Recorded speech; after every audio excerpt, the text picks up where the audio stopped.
Bab 1320, Kesalahan, Bullseye dan Cadangan, Komandan. Dua peluru terakhir Daywalker melewati Bullseye, dan pria itu menerjangnya. Alih-alih terkejut, dia menyeringai, memperlihatkan gigi putih berkilau. Dia menarik katana dari punggungnya dan menebas Bullseye. Namun, yang mengejutkannya, Bullseye menembaki Luke dengan satu tangan dan melemparkan dua pisau hitam dengan tangan lainnya. Lindungi alat vitalmu. Pisau lemparnya bisa melengkung, kata Luke dingin sambil menekan ke depan. Karena dia dapat menggunakan senjatanya untuk membatasi upaya Bullseye untuk melindungi No. 3. Bullseye secara alami dapat menggunakan senjatanya untuk membatasi upaya Luke untuk melindungi Daywalker. Luke hanya bisa memberinya peringatan. Namun, Bullseye mungkin belum tentu tahu betapa istimewanya Daywalker itu, tidak akan semudah itu membunuhnya.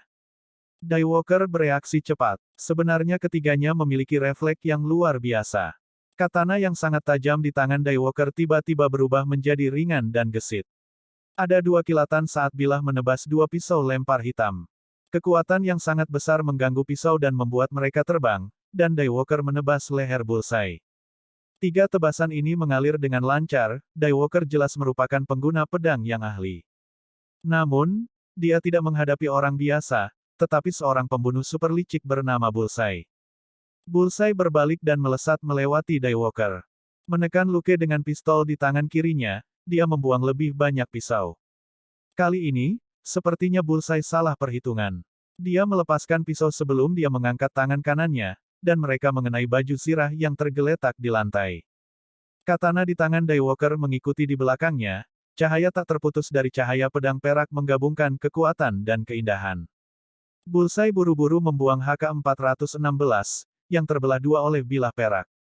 Dia hanya bisa menghindar ke kiri dan ke kanan, dan sepertinya cahaya pedang akan mengejarnya. Luke, bagaimanapun, mengutuk dalam hati. Apa aktor sialan? Dia hanya bisa meletakkan kembali Glock kosong di pinggangnya dan terus menekan ke depan. Pada saat itu, Daywalker dan Bullseye bergerak lebih cepat dari yang bisa dilihat orang normal. Jika orang biasa menonton, mereka akan melihat kedua orang itu berkedip sesekali saat mereka bertarung, seperti adegan di film. Tiba-tiba, Daywalker mendengus dan berhenti. Pria itu memiliki pisau di setiap betis. Ini adalah dari kesalahan Bullseye sebelumnya. Setelah mengenai baju zirah, pisau menembus lantai di belakang Daywalker. Bullseye telah memikat Daywalker lebih dekat ke pisau. Daywalker tidak tahu lawan seperti apa yang dia hadapi, dan tidak cukup memperhatikan seberapa mematikan pisau terbang, dan dengan demikian telah ditipu. Dengan senyum garang di wajahnya, Bullseye menebas Daywalker dengan dua pisau lempar di tangan kirinya. Kali ini, satu bilah diarahkan ke bagian belakang kepala Daywalker, sementara yang lain melengkung ke atas dan diarahkan ke ketiak kirinya. Berbalik, dia melemparkan dua pisau dengan tangan kanannya untuk menyerang Luke dari kedua sisi. Dia tidak punya pistol, tapi Luke juga tidak punya perisai. Bullseye merasa bahwa dunia ini terlalu indah. Luke membungkuk dan tiba-tiba mempercepat, mematahkan dua pisau dan menyerang di Daywalker. Daywalker, yang merasakan bahaya, telah menarik lengannya untuk melindungi dirinya sendiri. Satu pisau mengiris seutas tali di kulit kepalanya dan yang lainnya menusuk lengannya. Saat dia merasakan sakit, dia mendengar seseorang berkata dengan tenang, "Ini aku." Dia kemudian dikirim terbang dengan kekuatan besar. Tertegun, dia menatap pria berjas yang masih melaju kencang dan yang satu tangannya menempel di dada Daywalker. Hanya ada satu pertanyaan di mata Daywalker, apa yang terjadi? Kemudian, telapak tangan Luke tersentak, dan meledak untuk memberi Daywalker satu dorongan lagi sehingga dia terbang lebih cepat dan langsung terlempar keluar dari pintu depan. Luke hanya berkata, "Lindungi dirimu sendiri." Mereka berpisah di pintu masuk museum. Hanya saja Daywalker dikirim terbang, sementara Luke menyerang komandan musuh yang berjarak 100 meter.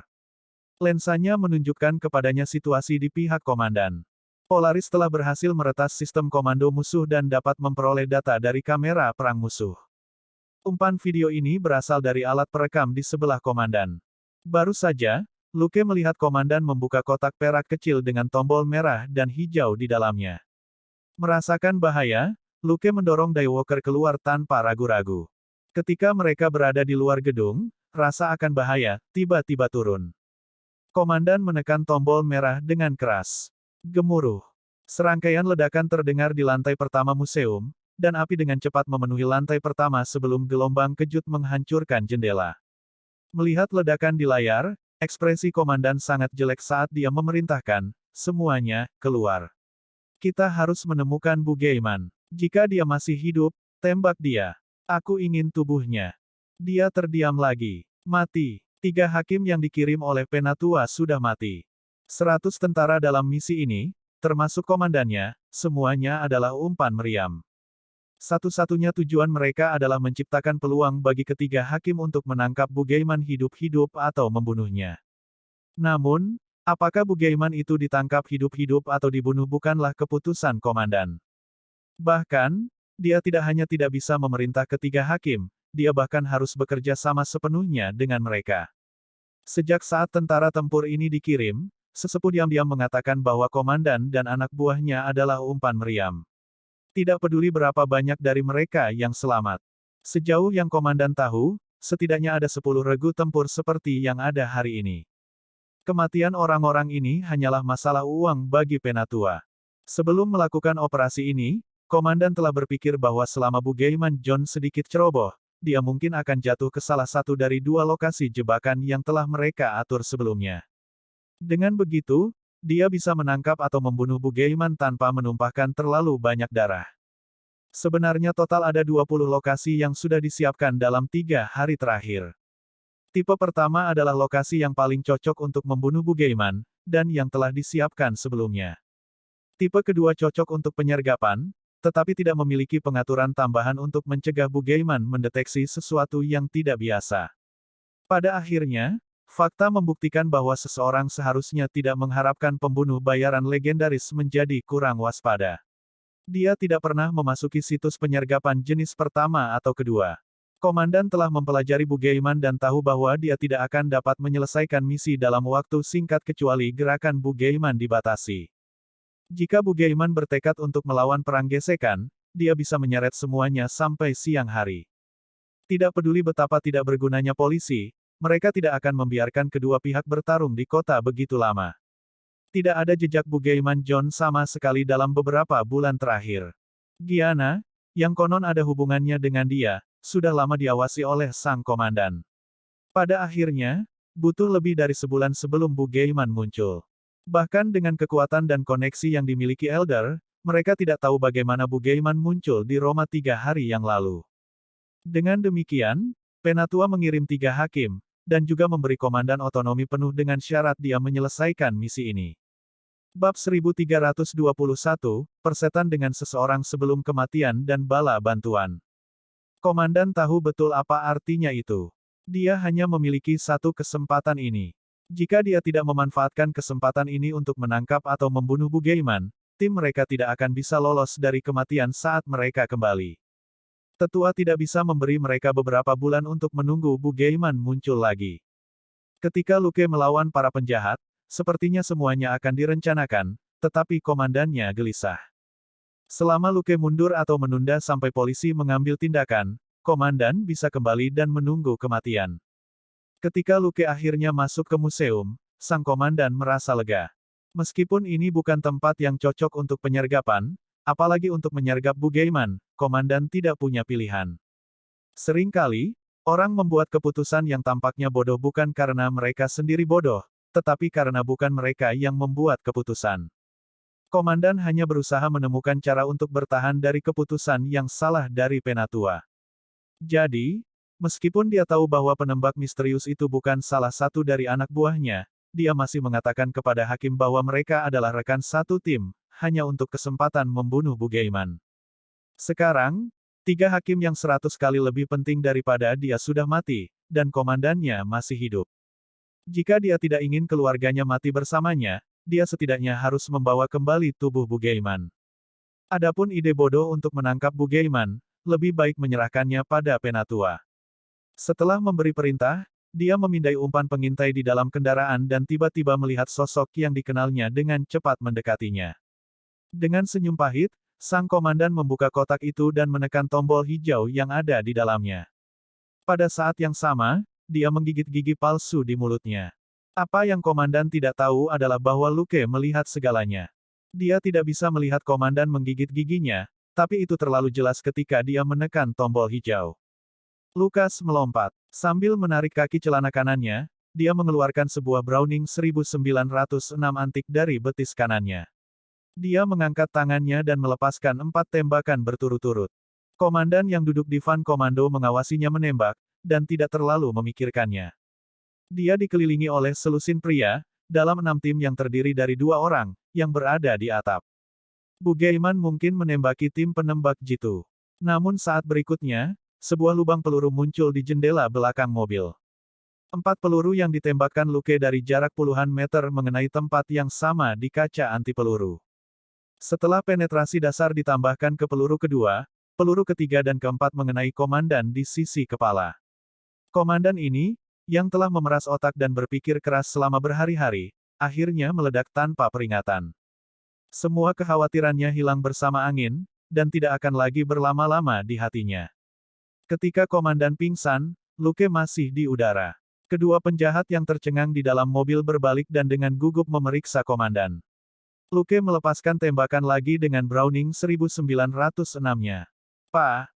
Salah satu penjahat ditembak di bagian belakang kepala, dan yang lainnya di mata. Mereka jatuh kembali.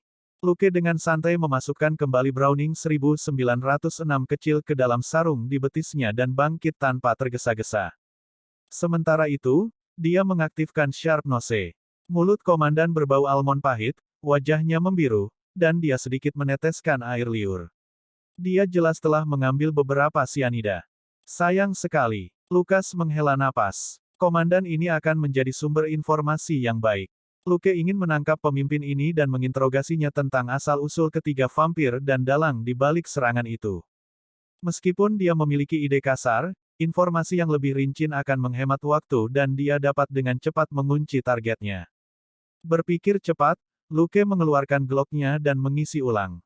Pada saat yang sama, dia berbalik dan melompat ke pagar. Menggunakan momentum, dia berbalik dan menembak 2 kali. 2 peluru menembus pecahan kaca van komando dan menekan tombol hijau. Gemuruh. Serangkaian ledakan terdengar. Melihat van komando yang meledak di tempat, dan pemberitahuan kematian 10 atau lebih penjahat dalam sistem, Luke tahu bahwa dia tidak salah. Ketika komandan mengaktifkan tombol merah, layar LCD kecil di atas tombol merah terbaca 89, dan layar LCD di atas tombol hijau terbaca 17. Setelah komandan meninggal, nomor pada tombol hijau berubah menjadi 16. Kedua angka ini cocok dengan jumlah penjahat yang telah meninggal dan selamat dari operasi ini masing-masing. Tombol merah adalah detonator untuk memicu bahan peledak pada penjahat yang mati. Bahan peledak ini tampak seperti lingkaran hitam kecil yang dikenakan oleh para penjahat. Luke tidak akrab dengan mereka, dan mereka telah disembunyikan dengan sangat baik, jadi dia tidak memperhatikan mereka sebelumnya. Sekarang setelah mereka meledak, kekuatannya benar-benar mencengangkan. Fungsi tombol hijau bahkan lebih sederhana, untuk meledakkan setiap bom yang dibawa para penjahat, termasuk yang terbesar di van komando. Jelas, ini adalah cara untuk menutupi dan membungkus semuanya. Luke telah memicu tombol hijau dengan 2 tembakan dan membunuh lebih dari 10 penjahat, jadi semua XP dan poin kredit sekarang menjadi miliknya. Untungnya, tidak banyak orang di sekitar malam itu. Penjahat yang tersisa sebagian besar adalah penembak jitu di atap, dan ledakannya tidak menyebabkan banyak kerusakan pada lingkungan. Luke tidak membuang waktu. Dia mendarat dan berlari ke museum. Saat berkeliling ke bagian belakang museum, dia melihat 2 sosok, yang satu mengejar yang lain. Orang yang memegang katana dan menebas dengan liar secara alami adalah Daywalker. Bullseye berlari lebih cepat saat dia mundur. Daywalker sudah ditikam dengan 4 atau 5 pisau, tetapi matanya merah dan dia mengabaikannya. Cahaya bilah di tangannya mengalir seperti perak. Bullseye, di sisi lain, telah merobek topengnya, dan dia batuk dari waktu ke waktu. Jelas, dia tidak menyelinap secepat Luke dan Daywalker dari ledakan di museum. Dia lambat, dan meledak saat dia mendekati jendela. Ia merasa ingin muntah darah. Komandan dan Bullseye telah saling menggunakan malam ini. Namun, komandan pura-pura tidak tahu bahwa Bullseye adalah bawahan palsu, dan bahkan mengacaukan Bullseye sebelum dia mati. Sebagian besar suasana hati Bullseye yang sedikit gila telah menghilang setelah ledakan. Baru kemudian dia menyadari bahwa dia tidak akan bisa melarikan diri jika dia tidak lari, karena pria kulit hitam besar itu sudah bergegas dengan pedangnya, seolah dia ingin memotongnya menjadi beberapa bagian. Berlari dalam barisan, mereka bertiga menuju ke barat. Tiba-tiba, Lukas mengerutkan kening. 4 helikopter terbang dari tenggara. Mereka memiliki target yang jelas, dan sepertinya tahu di mana mereka bertiga berada saat mereka dengan cepat menempuh jarak ratusan meter. Meriam vulkan di bagian depan helikopter melepaskan tembakan. Tembakan terdengar saat dua pasang garis api berpotongan menghantam tanah secara akurat di depan Daywalker dan Luke. Baik Luke maupun Daywalker bereaksi cepat dan merunduk ke gedung terdekat untuk menghindari serangan. Bab 1322, melonggarkan dan mengumpulkan kecerdasan. Luke dan Daywalker mengelilingi gedung dan melanjutkan pengejaran, tetapi meriam vulkan di keempat helikopter mengunci mereka lagi dan menembak. Kedua pria itu mengutuk helikopter gila itu. Luke, bagaimanapun, sudah merasakan bahwa tidak ada pintu samping di 4 helikopter yang terbuka. Meriam di bagian depan helikopter sangat fleksibel saat mereka mengikuti kedua pria itu dengan cermat. Mengingat bagaimana mereka telah dicegat oleh senjata sebelumnya, Luke merasa bahwa sistem kontrol otomatis ini mengurangi inefisiensi yang datang dengan mengarahkan dan memutar senjata secara manual. Drone berukuran sedang telah mengirim kembali beberapa data pengawasan, dan dugaannya adalah bahwa keempat helikopter ini sangat tahan peluru. Kecuali Luke menggunakan pemusnahan dasar, dia tidak akan bisa menembus cangkang helikopter. Pihak lain sudah siap. Pikiran itu melintas di benaknya, tetapi dia mengerutkan kening. Tak satu pun dari lawan yang datang malam ini memiliki garis bawah. Bullseye juga menyebabkan serangkaian ledakan di Los Angeles. Jika Luke menjatuhkan helikopter, siapa yang tahu jika mereka memiliki mekanisme penghancuran diri yang sama dengan Van Komando. Meskipun tidak banyak orang di kawasan bisnis pada malam hari, helikopter tidak akan langsung jatuh. Jika Luke menembak jatuh helikopter itu, mungkin akan jatuh ratusan meter jauhnya, dan akan sangat buruk jika itu terjadi di tempat ramai seperti hotel atau klub malam. Setelah memikirkannya, Luke melambat. Membiarkan Bullseye berlari sebentar sebelum dia menurunkan kewaspadaannya bukanlah ide yang buruk. Pada saat itu, dia akan bisa berurusan dengan pihak lain dengan pikiran. Jadi, Luke mulai tenang. Tidak ada yang perlu dikatakan tentang Daywalker. Para vampir biasanya menggunakan senapan dan sejenisnya untuk menghadapinya, mereka tidak akan mengejarnya dari langit dengan meriam vulkan. Karena sepeda motornya terbakar, dia berjalan kaki, dan benar-benar tidak punya cara untuk berurusan dengan helikopter bersenjata. Sayangnya, terlalu mudah bagi helikopter militer untuk menghabisi prajurit dan unit lapis baja ringan. Ditambah dengan fakta bahwa Luke telah mereda, Daywalker dicegah untuk bergerak maju, dan dia hanya bisa melihat Bullseye masuk ke mobil dan melarikan diri.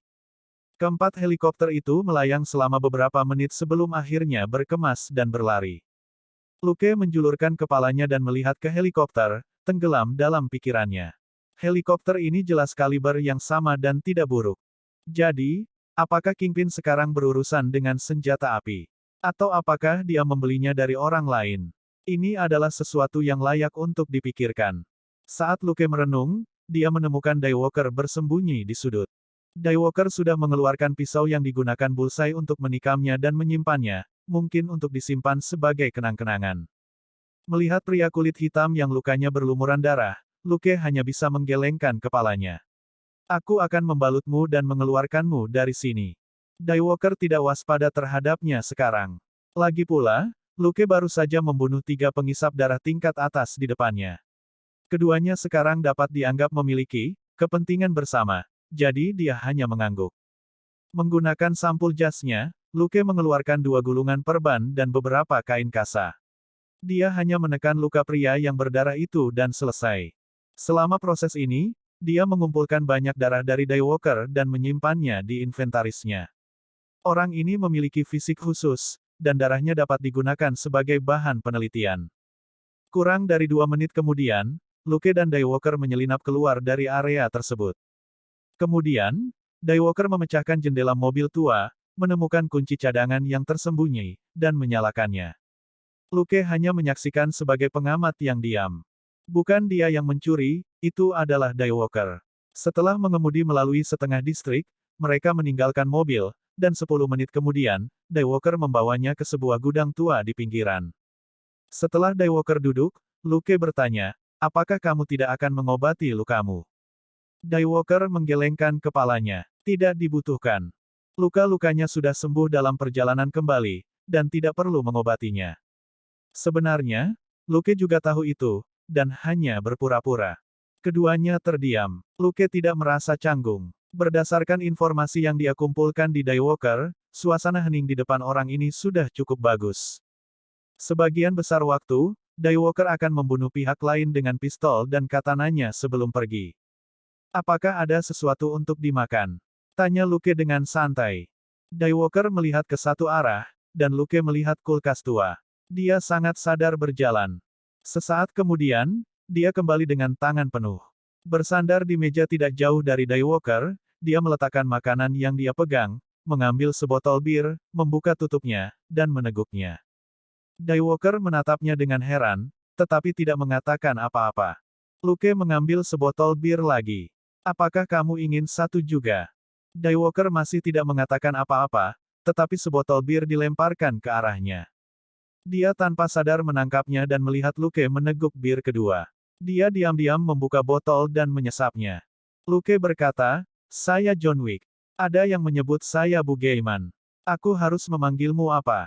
Daywalker, atau Eric. Luke mengangguk dan membuka sekantong sandwich. Setelah menggigit, dia bergumam, baiklah, Eric. Apakah Anda pergi ke museum itu malam ini karena Anda tahu ketiga vampir itu ada di sana? Saat menyebut musuh bebuyutannya, mata Daywalker berubah sengit. Bahkan dari jarak 1 kilometer, saya bisa mencium bau busuk mereka. Luke, apakah kamu anjing pelacak?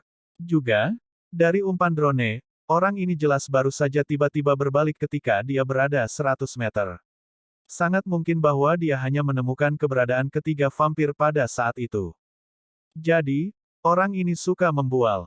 Luke menggerutu dalam hati, tetapi tidak ada yang aneh di wajahnya. Dia hanya mengangguk. Aku sudah mendengar sedikit tentangmu. Anda berspesialisasi dalam berburu vampir. Jadi, saya bertanya, apakah Anda datang ke sini karena Anda menemukan sarang vampir baru? Kali ini, Daywalker mengerutkan kening dan tidak segera menjawab. Matanya mengerjap, seperti sedang memikirkan sesuatu. Luke tidak menekannya. Dia hanya memakan sandwichnya dan meminum birnya tanpa tergesa-gesa. Tepat ketika dia akan menghabiskan birnya, Daywalker akhirnya berkata, beberapa tetua keluarga vampir telah berkumpul baru-baru ini. Mereka mungkin datang ke Roma untuk mencari seorang penatua bernama Roberto Piero. Luke merasa itu aneh. Tetua vampir bersembunyi di Roma. Apakah mereka tidak takut diburu oleh gereja? Daywalker akhirnya tersenyum untuk pertama kalinya malam itu. Apa gunanya gereja? Bisakah itu membuat orang abadi? Bisakah itu membuat mereka kaya? Sebagian besar kekuatan keluarga vampir berasal dari pelayan manusia mereka. Petik 2. Dia menambahkan, vampir menyebut pelayan seperti ini sebagai familiar. Mereka adalah orang-orang yang menjaga penampilan manusia demi melayani para vampir. Ketika mereka berada di ambang kematian, mereka memiliki kesempatan untuk berubah menjadi vampir baru dan mendapatkan kehidupan abadi. Bab 1323, Keputusan Bullseye.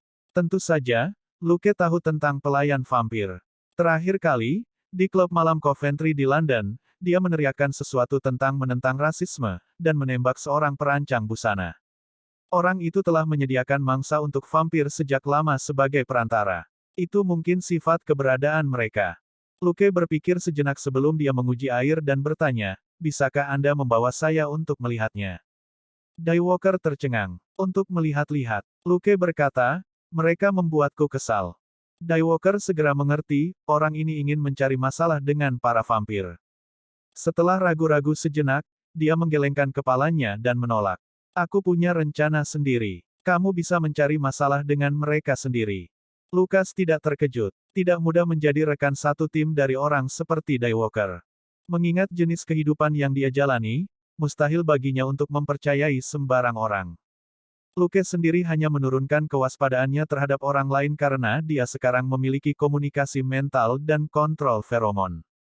Bahkan Selina mendapatkan kepercayaan mutlaknya hanya setelah setahun saling mengenal. Berpikir cepat, dia berkata, bisakah Anda memberitahu saya bagaimana menemukan orang-orang ini? Sepertinya mereka sangat pandai bersembunyi. Kali ini, Daywalker tak segan-segan memberitahunya banyak trik. Tetapi ketika Luke mendengarkan, dia tahu bahwa ini semua pada dasarnya adalah metode tambahan yang pasti tidak digunakan oleh Daywalker sendiri.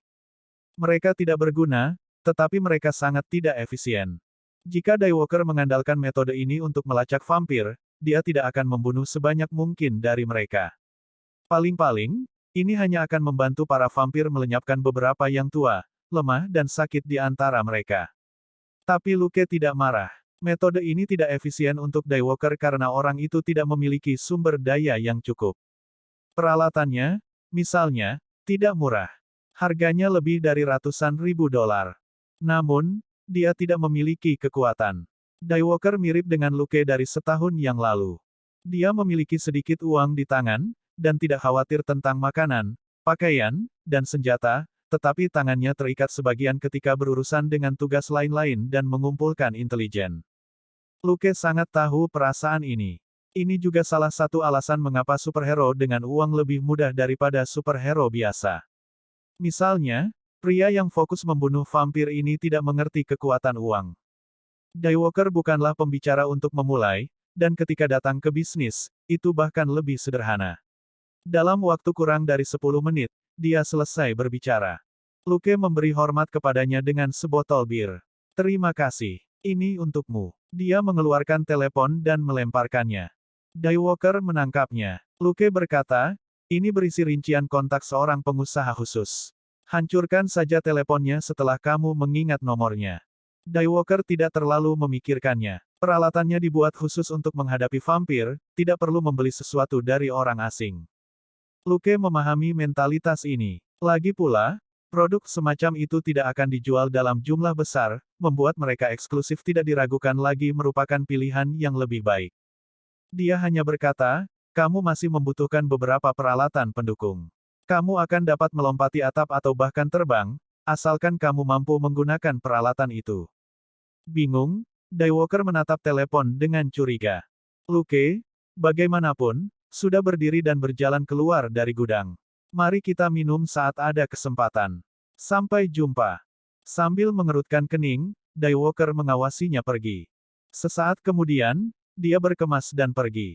Dia tidak terbiasa dengan orang asing yang tahu di mana dia tinggal, bahkan untuk sementara. Namun, mengingat apa yang Luke katakan sebelum dia pergi, dia masih membuka telepon dan menemukan file di layar. Setelah melihat-lihat, dia mengambil foto dengan ponselnya sendiri. Dia kemudian membongkar ponsel yang bukan miliknya, merusak kartu SIM, dan mengeluarkan baterai. Ketika dia melewati selokan di luar gudang, dia melemparkan potongan-potongan telepon ke dalamnya dan dengan cepat pergi. Di sisi lain, Luke sudah mengesampingkan Daywalker. Jika sarang vampir sering berpindah, mustahil bagi Daywalker untuk membunuh mereka semua. Untuk saat ini, Luke masih harus berurusan dengan Bullseye. Dia belum mendapatkan kemampuan atau pengalaman dan poin kredit pria itu. Itulah tujuan utama Luke malam ini. Mobil yang diambil Bullseye telah pergi ke landasan pendaratan helikopter di pusat kota Roma. Bullseye naik helikopter di sana dan terbang ke tenggara. Alih-alih mengikuti Bullseye, 4 helikopter yang mencegat Luke dan Daywalker terbang ke timur laut. Luke sangat jelas tentang ini karena drone berukuran sedang di langit telah mengikuti Bullseye selama ini. Meskipun saat ini agak jauh dan tidak mudah dikendalikan, dia memiliki lokasi drone, dan dia tidak khawatir kehilangan Bullseye. Setelah dia agak jauh dari gudang, Luke mengeluarkan White Wolf Armor yang jarang digunakan, yang merupakan setelan yang oleh para penonton disebut Malaikat Penghakiman. Sebagai produk percobaan awal, meskipun Luke telah memodifikasinya sedikit setelah itu, kinerja armor itu memang sudah ketinggalan zaman. Luke tidak pernah membuat setelan armor serigala putih lain karena dia jarang menggunakan alias ini. Tapi ini Eropa. Serigala putih selalu muncul di Eropa. Ketika dia menyelamatkan Tony, dia pergi ke Afghanistan, yang terletak di perbatasan Tenggara Barat Daya. Luke telah mengklasifikasikan serigala putih sebagai alias utama untuk operasi di Eropa dan Asia, dan hanya menggunakannya sesekali untuk menindak beberapa teroris. Apakah Bullseye akan merasa sedih ketika malaikat penghakiman datang mengetuk bukanlah sesuatu yang perlu dipertimbangkan Luke. White Wolf Armor, yang sekarang memiliki fungsi siluman dan reaktor busur, dan yang telah dilengkapi dengan fungsi gear up setengah otomatis, berubah menjadi bayangan transparan yang naik ke langit malam dan menuju ke tenggara. Di sebuah manor di pegunungan tenggara Italia, Bullseye dalam suasana hati yang gelap ketika dia menutup telepon. Dia sudah mengusir dokter itu. Dia tidak membutuhkan perawatan, tetapi kekuatan. Untuk pertama kalinya, dia merasakan sakit karena tidak cukup kuat. Dia tidak menyangka Bu Gaiman begitu kuat. Yang terburuk, orang ini tampaknya memiliki kemampuan ajaib untuk memprediksi bahaya. Dia tidak hanya menghindari serangan Bullseye, dia juga menghindari ledakan terakhir. Mustahil untuk membaca lawan ini. Dia tidak bisa mengalahkannya dalam pertempuran jarak dekat. Tidak peduli seberapa percaya diri Bullseye, dia tidak berpikir bahwa dia lebih baik dalam pertempuran jarak dekat daripada gabungan para pembunuh monster itu. Dia juga tidak memiliki kemampuan yang praktis abadi untuk pulih dari luka-lukanya. Dia tidak bisa memukul pria itu dari jarak jauh. Sementara Bullseye telah mengkonfirmasi hal ini selama pertarungan, itu semakin diperkuat oleh bagaimana Bu Gaiman menghindari ledakan sebelumnya. Jadi, dia memutuskan untuk menerima proposal transformasi tubuh James Wesley. Dia telah menolak rencana itu sebelumnya karena dia belum pernah bertemu lawan seperti Bu Gaiman. Sekarang, dia rela mengorbankan beberapa hal, termasuk harga dirinya dan kendali atas bagian tubuhnya, hanya untuk membunuh Bu Gaiman. Namun, rencana transformasi harus menunggu sampai dia pergi ke lokasi lain besok.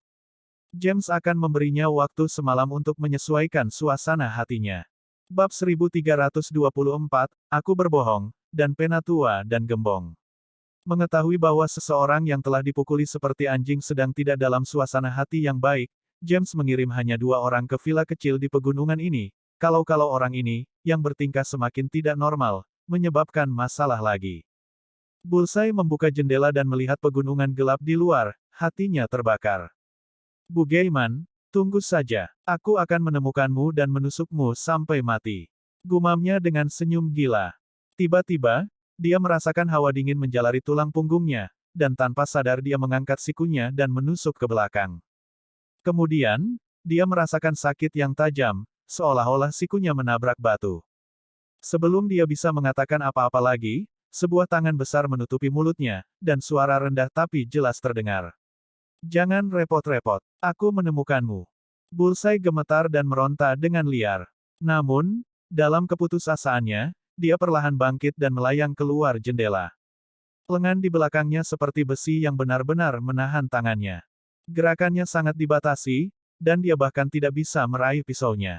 Saat dia putus asa, dia melayang lebih tinggi dan lebih tinggi.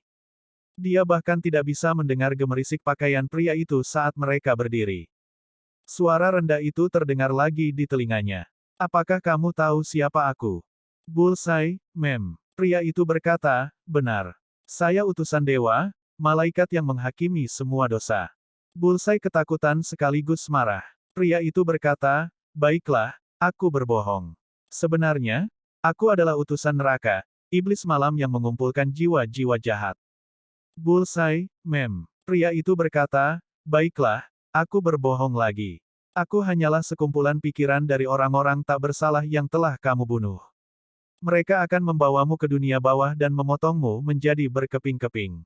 Bullseye gemetar dan tidak berteriak sebagai protes. Merasakan emosinya, Luke kehilangan kata-kata. Tampaknya orang ini benar-benar percaya itu. Tapi dia belum selesai. Dia terus berbicara dengan suara rendah, yang mencapai telinga Bullseye dengan elementary sound wave. Idiot, kamu benar-benar menganggapnya serius. Itu bohong juga. Sebenarnya, itu karena kamu terlalu bodoh, dan aku tidak tahan lagi. Aku harus membunuhmu. Mata Bullseye memerah saat dia terus memprotes. Sayangnya, telekinesis Luke telah mengangkat mereka ratusan meter ke udara, tidak ada orang lain yang bisa merasakan kemarahan dalam suara Bullseye. Lucas tertawa. Baiklah, jangan berjuang. Ikutlah denganku. Aku pasti akan mengirimmu ke neraka. Setelah cukup bersenang-senang, dia akhirnya memberi Bullseye obat penenang, lalu melemparkannya ke Space 2 beberapa detik kemudian. Di langit malam, White Wolf Armor meluncur pergi. Pada saat itu, di sebuah istana di tepi gurun Sahara, seorang pria parubaya berjubah Arab mendengarkan dengan muram laporan bawahannya, yang setengah berlutut. Semua 106 orang dari tim layanan khusus ketiga, termasuk komandan, tewas. 3 hakim juga dipastikan tewas. Sistem penghancuran diri diaktifkan. Tindak lanjut sudah ditangani. Tidak ada masalah lain. Seorang lelaki tua dengan jubah yang sama menundukkan kepalanya dan terdiam setelah dia selesai berbicara. Pria parubaya itu berdiri dan perlahan mondar-mandir di depan tempat duduknya. Jadi, Bugaiman masih hidup dan menendang. Orang tua itu berkata, dilihat dari video, dia tidak terluka parah. Mata pria parubaya itu berkedip. Bagaimana dengan pria yang berpura-pura menjadi anggota layanan khusus dan melawan Bugaiman?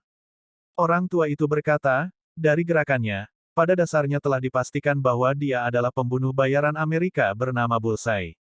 Dia telah bekerja untuk Kingpin selama beberapa tahun terakhir.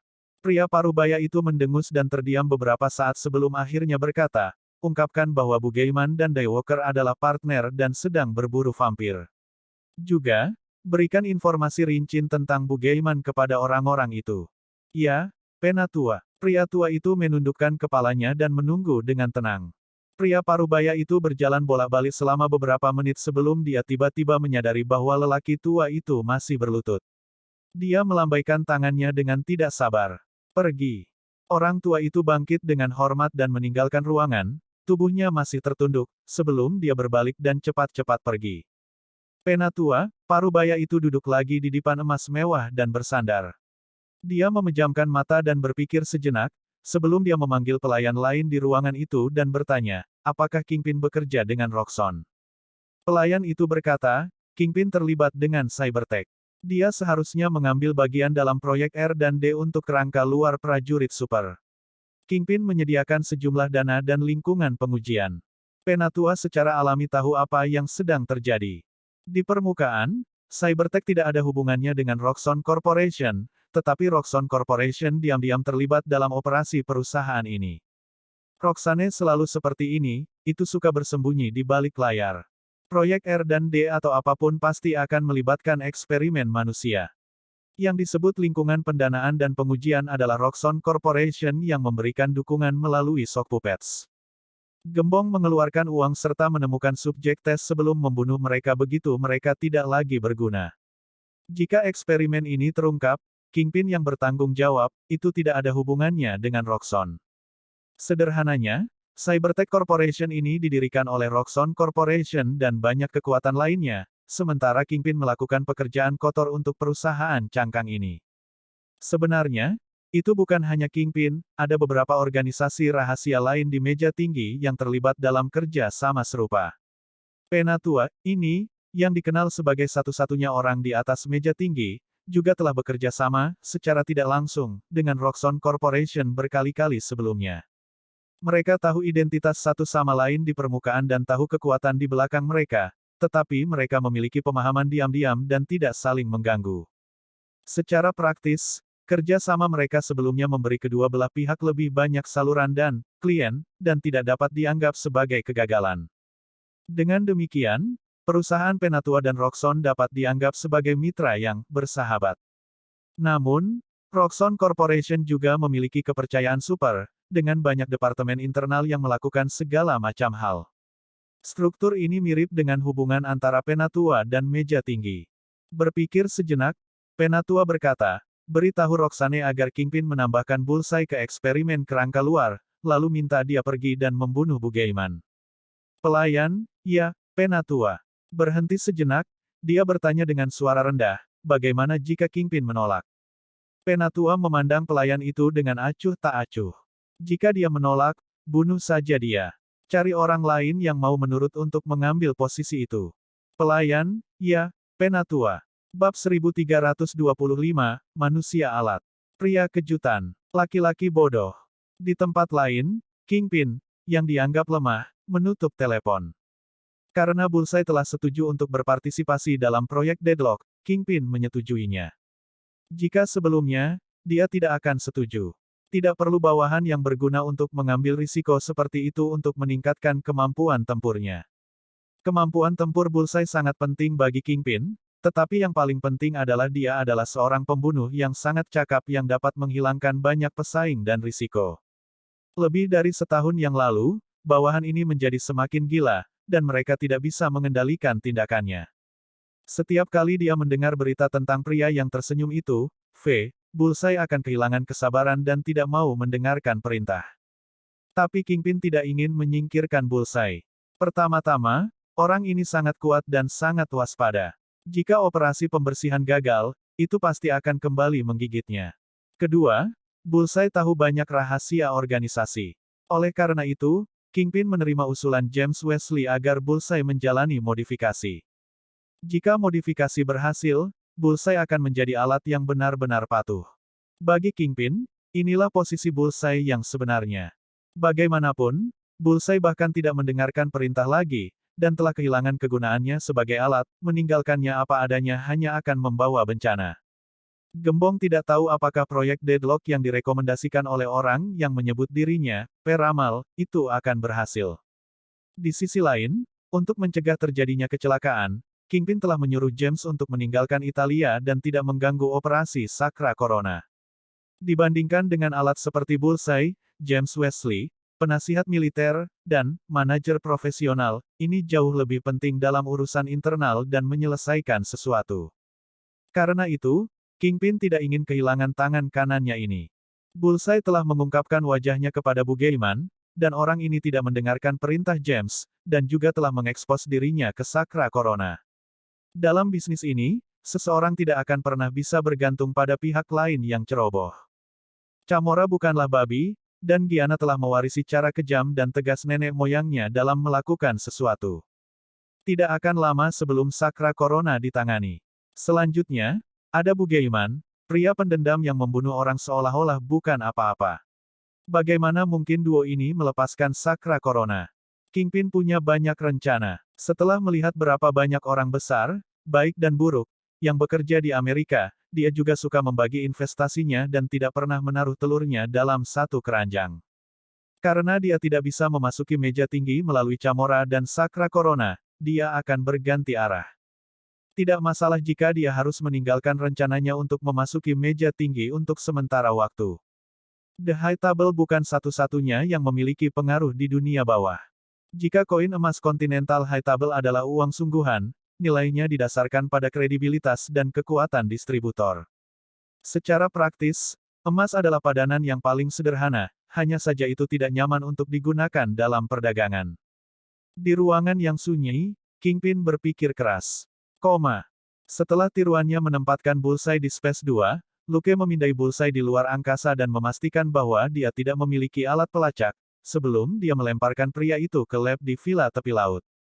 Alfred memiliki program interogasi yang lengkap, dan dapat menyelesaikan proses interogasi yang membosankan. Yang perlu dilakukan Luke hanyalah mengkonfirmasi jawaban lagi setelah Bullseye pingsan. Rencana untuk memancing ular keluar dari lubang ini berhasil. Dia telah menangkap atau membunuh sejumlah besar ular besar dan kecil.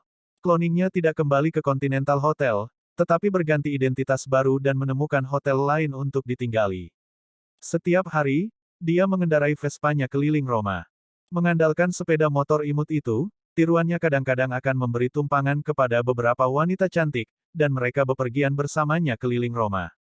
Tapi itu saja, dia hanya tersenyum pada wanita yang ingin kembali ke hotel bersamanya. Selama beberapa hari terakhir, Luke menikmati makanan pembuka dari perjalanan Roma ini. Dia tidak punya waktu untuk repot-repot dengan gadis-gadis ini. Sekarang, pengalaman tuan rumah adalah 93.000 per 900.000. Kredit, 256.000. 100 penjahat, termasuk komandan, memberikan 42.000 pengalaman dan poin kredit. Hakim tidak, 1, 2 dan 3 memberinya total 37.000 pengalaman dan poin kredit. Bullseye, di sisi lain, hanya bernilai 8.000 pengalaman dan poin kredit. Lucas berpikir sejenak, orang ini mungkin mirip dengan pembunuh elit dari persaudaraan. Meskipun orang ini kejam dan tidak keberatan membunuh orang biasa, pada akhirnya dia hanyalah orang jahat tingkat atas. Dia telah aktif di dunia bawah begitu lama, dan mungkin tidak banyak orang biasa yang mati di tangannya sebagai penjahat di dunia bawah. Lagi pula, Pembunuh terkenal menghasilkan ratusan ribu dolar setiap kali. Bullseye lebih kuat dari pembunuh biasa, dan berada di urutan kedua setelah Sloan. Membiarkan pembunuh bayaran seperti itu membunuh orang biasa akan merendahkannya. Selain itu, orang ini mendapat bantuan dari bawahan Kingpin. Dia mungkin tidak perlu memberi perintah, dan para pelayan akan berurusan dengan orang biasa sendiri. Tentu saja, 8.000 pengalaman dan poin kredit bukanlah jumlah yang kecil, itu setara dengan membunuh ratusan orang tak bersalah. Bullseye baru berusia 30-an dan telah melakukan begitu banyak hal buruk, tidak adil baginya untuk berubah menjadi idiot oleh elektroterapi Alfred. Luke, di sisi lain, akhirnya memperoleh kemampuan Bullseye. Sistem, Anda telah mengalahkan Bullseye dan telah menerima daftar kemampuannya. Kemampuan Bullseye, pertarungan dasar, kemahiran senjata api dasar 5.000 kredit, lemparan dasar 5.000 kredit, presisi dasar kelas mental khusus. Prasyarat, 20 kekuatan mental, 20.000 kredit. Tanpa ragu-ragu, Luke mempelajari ketiga kemampuan dasar itu. Dia menghabiskan beberapa hari berikutnya menganalisis fungsi dari tiga kemampuan dan menemukan sesuatu yang menarik. Jika Bullseye memiliki sistem, kemahiran senjata api dasar dan lemparan dasarnya juga harus memiliki prasyarat, yaitu presisi dasar. Elementary Precision adalah titik awal dan inti dari kemampuan Bullseye. Untuk menggunakan kemampuan Luke untuk membandingkan, itu seperti bagaimana kecakapan tempur dasar adalah efek dari imitasi dasar. Dengan Elementary Imitation, ia mampu menguasai berbagai skill tempur dengan cepat, dan Basic Combat dapat dengan cepat ditingkatkan menjadi Elementary Combat Proficiency. Dengan logika yang sama, dengan Elementary Precision, kecepatan belajarnya dalam hal senjata dan melempar senjata meningkat secara signifikan. Faktanya, kerja keras yang dia lakukan jauh lebih rendah daripada beberapa ahli dalam senjata api dasar. Tapi dengan cheat seperti Elementary Precision, Bullseye dengan mudah berdiri di puncak penembak. Luke juga merasa bahwa Elementary Precision terbuang sia-sia pada Bullseye. Dari deskripsinya sebagai kelas mental khusus, jelas bahwa Elementary Precision bukanlah kemampuan penembak sama sekali. Itu bisa mempengaruhi setiap gerakan pengguna, melempar dan menembak hanyalah sebagian kecil darinya. Bab 1326, terobsesi dengan penelitian, dan peluncuran karir. Ketika Bullseye menggunakan pasif, kemampuan bawaan ini, tubuh dan pikirannya dapat dengan mudah mengoordinasikan dan menyelesaikan gerakan. Dapat dikatakan bahwa menembak dan melempar adalah cara termudah baginya untuk menunjukkan bakatnya dengan Elementary Precision, dan mereka mengambil bentuk pola tetap. Setelah Luke memperoleh kemampuan ini dan menggabungkannya dengan kontrol otot dan imitasi, dia dapat dengan cepat menerapkannya dalam pertarungan jarak dekat. Dalam beberapa hari lagi, dia akan bisa menerapkan Elementary Precision ke semua jenis aktivitas, bukan hanya pertarungan. Pada akhirnya, kemampuan ini dapat diterapkan pada semua aspek kehidupan. Dengan kemampuan ini, akan sangat mudah menjadi chef, bartender, pesulap, aktor, dan sebagainya. Tapi kemampuan bawaan yang super kuat ini, yang setara dengan kontrol otot, telah sepenuhnya disalahgunakan karena mentalitas Bullseye yang bengkok. Setelah membunuh kucing tetangga dengan batu di awal, pria ini menemukan rasa keberadaan, dari lemparan bunuh sensasi. Kemudian, ia bergabung dengan geng, menjadi pembunuh bayaran, dan mengikuti Kingpin. Dia tumbuh lebih kuat, dan kemampuannya dikupas. Menembak dan melempar sudah cukup untuk menggetarkannya, dan dia tidak pernah mempertimbangkan untuk menggunakan kemampuannya dengan cara lain. Senjata dan pisaunya bisa mengenai lawannya bahkan dalam pertempuran jarak dekat, tidak ada kebutuhan untuk pertempuran jarak dekat sama sekali. Oleh karena itu, dia tidak pernah mempelajari pertempuran jarak dekat, juga tidak menerapkan kemampuannya dalam kehidupan sehari-hari. Semua orang malas. Bahkan orang biasa tidak akan menggunakan tinju atau senjata dingin mereka jika mereka bisa membunuh musuh ratusan meter jauhnya dengan satu tembakan. Bullseye tidak sebaik Luke dalam hal ini. Seorang pria tertentu yang mengklaim bahwa keselamatan adalah segalanya sebenarnya tidak pernah merasa aman sama sekali. Meskipun dia sangat kuat, tidak sampai cloningnya muncul, dia secara bertahap mulai menjadi lebih tidak terkendali. Lebih tepatnya, klonnya yang mulai lebih tidak terkendali. Di sisi lain, Lucas sendiri menjadi lebih jujur dan teliti. Dia melakukan pekerjaannya sebagai detektif di New York City setiap hari, dan menghabiskan sebagian besar waktunya memukuli gangster biasa untuk mencari nafkah. Setelah mendapatkan elementary precision, Luke tidak lagi antusias mengumpulkan poin. Setelah beberapa hari penelitian, dia hanya bisa mengatakan bahwa elementary precision memiliki efek ajaib, tapi itu tidak di luar imajinasinya. Tapi dia tidak pernah meremehkan kemampuan kelas mental khusus. Dia telah mengembangkan pemusnahan dasar dengan penetrasi dasar di awal, dan kemudian menggabungkannya dengan bentuk roh dasarnya untuk membuat klon bintang keadilan. Dia benar-benar tidak berani mengatakan kartu truf super apa yang bisa dia dapatkan sekarang karena dia memiliki presisi dasar. Alih-alih bertindak sendiri, tiruannya menunggu dengan tenang di Italia untuk berita dari Gianna. Bagaimanapun, dia hanya punya satu permintaan, setelah penyelidikan Anda selesai, pastikan untuk menelepon saya jika Anda ingin menjatuhkan Sakra Corona. Selain itu, Daywalker Eric meninggalkan Roma 2 hari kemudian. Luke bergegas setengah jalan untuk ikut bersenang-senang ketika pria itu menghancurkan sarang vampir. Sebagai penggemar berat mencuri pembunuhan, Luke kembali ke pekerjaan lamanya. Ketika Daywalker membunuh jalannya ke sarang, Luke menggunakan fungsi tembus pandang pada baju besinya untuk masuk. Sebelum mengambil gambar diam-diam, dia mengirim transmisi rahasia ke Daywalker agar pria itu tidak menjadi paranoid. Dia juga menggunakan metode ini untuk mendengarkan saat Daywalker dengan kejam menginterogasi pemimpin sarang ini untuk mendapatkan informasi. Menurut pemimpin kecil ini, patriark mereka, Roberto Piero, tidak muncul lebih dari 10 hari. Dia seharusnya mengunjungi kerabat di Amerika. Luke memperhatikan informasi ini dan menembakkan peluru perak tepat ketika Daywalker mengangkat pisaunya.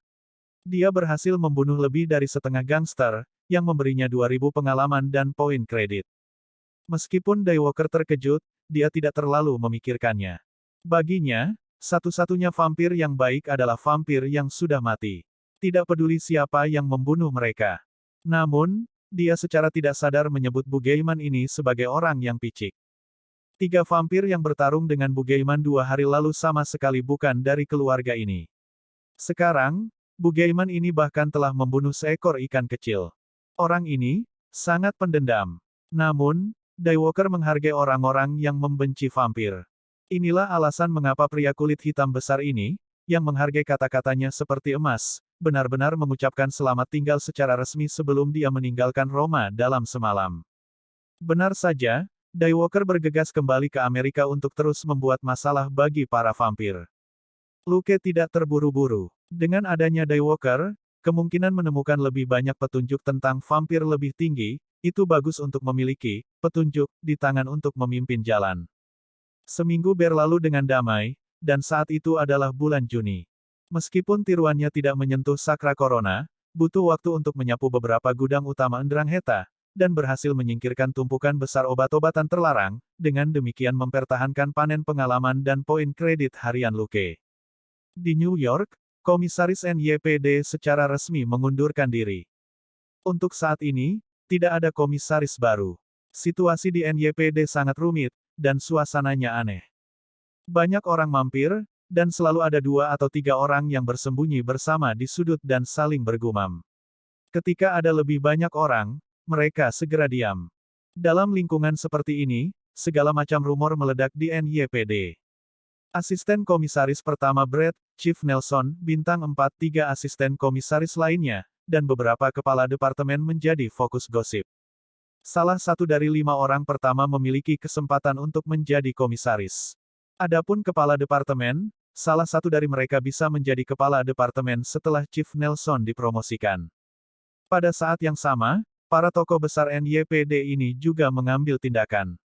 Bedanya, semua asisten komisaris bergerak di tingkat yang lebih tinggi.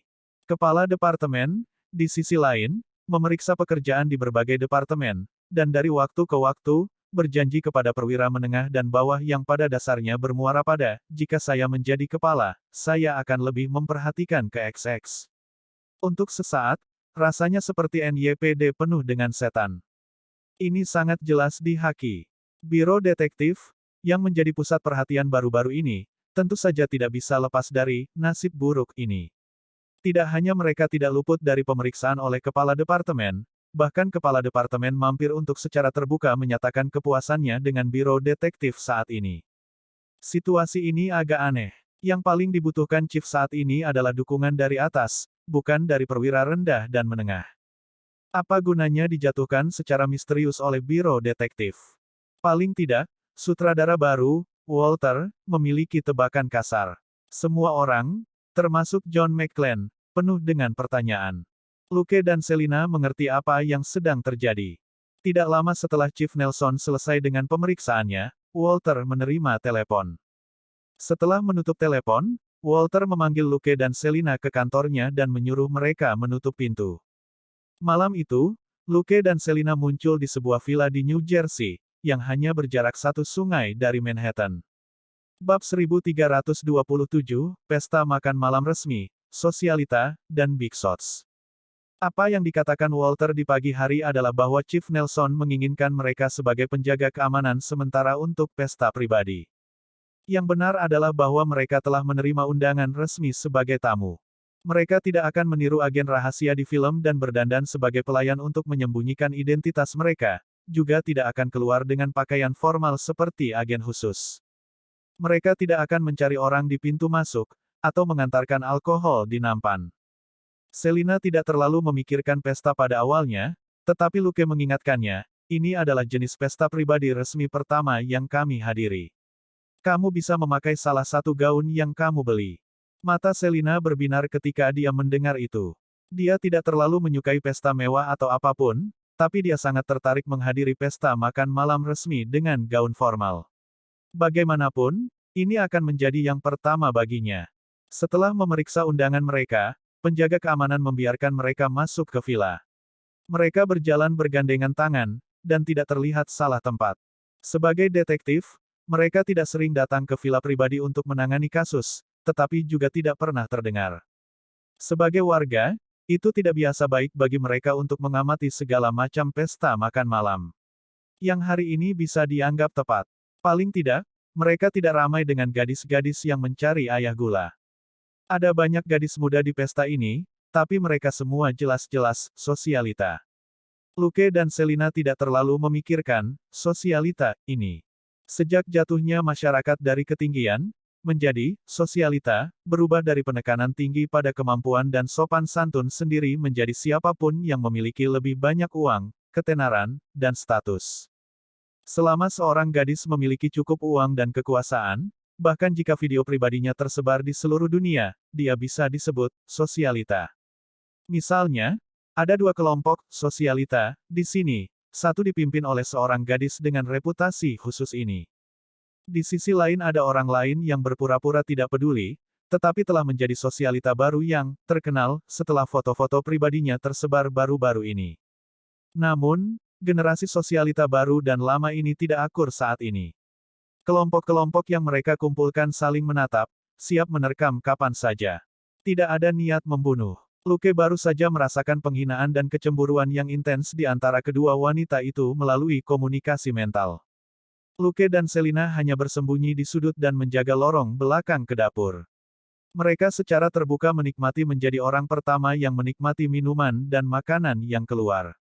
Para pelayan memandang mereka dengan heran, tetapi mereka tidak peduli. Itu tidak seperti mereka menjejalkan diri mereka di jantung pesta. Itu adalah kebebasan mereka sendiri untuk bersembunyi di sudut dan menikmati alkohol dan makanan mewah. Baiklah, yang dikejutkan oleh para pelayan bukanlah tata krama meja mereka, tetapi selera mereka. Mereka makan setiap jenis makanan yang ditawarkan. Salah satu pelayan menyarankan agar mereka pergi ke meja makan dan mengambil apapun yang mereka inginkan. Luke baru saja menunjukkan lencananya dan memberitahu pria itu dengan suara rendah bahwa ini adalah bagian dari pemeriksaan keamanan pangan ad hoc oleh polisi. Ketika pelayan lain melewati mereka lagi untuk mengantarkan makanan, mata mereka penuh simpati. Jelas, mereka telah mengetahui misi rahasia Luke dan Selina. Ini adalah prasmanan, dan setidaknya ada 30 hingga 50 hidangan. Mereka harus mencoba semua hidangan, misi semacam ini lebih buruk daripada kelaparan. Luke dan Selina tidak stres sama sekali. Keduanya memiliki pemahaman diam-diam tentang bagaimana membagi pekerjaan. Luke makan hidangan asin, dan Selina makan hidangan manis. Bahkan jika ada 2 kali lebih banyak hidangan, keduanya hanya akan terisi paling banyak 50%. Sementara Luke dan Selina menjejali diri di lorong belakang, seorang wanita muda dan cantik berjalan ke ruang perjamuan, dan banyak orang bergiliran menyambutnya. Ini adalah pengobatan Big Shot. Kedua kelompok, sosialita, tidak menikmati perlakuan seperti ini.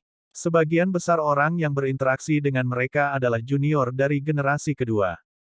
Orang-orang yang menyapa si pirang muda adalah senior atau junior dengan kekuatan besar, dan kebanyakan berusia 40-an. Saat dia makan puding buah dan krim, Selina menyenggol Luke dengan sikunya. Kekasih impianmu telah tiba. Luke memoles fritatanya dengan tindakan cepat namun halus. Mendengar itu, dia menoleh. Ini bukan mimpi. Selina terdiam. Dia ingin mengatakan sesuatu, tetapi memutuskan untuk tetap bungkam. Jenny dan Luke memiliki hubungan. Banyak orang mungkin tahu, tetapi orang-orang itu berasal dari lingkaran yang berbeda. Demi hari-hari menganggur mereka, yang terbaik adalah merahasiakan hubungan pribadi antara CEO wanita tertentu dan detektif kecil. Namun, Selina memperhatikan bahwa Jenny telah melirik mereka beberapa kali saat dia mengangguk dan tersenyum ringan. Orang-orang di sekitar Jenny semua berpikir bahwa ratu telepon baru ini hanya bersikap sopan. Namun, Selina tahu bahwa seorang CEO wanita siap meledak. Dia terkekeh dan menyenggol Luke lagi dengan sikunya.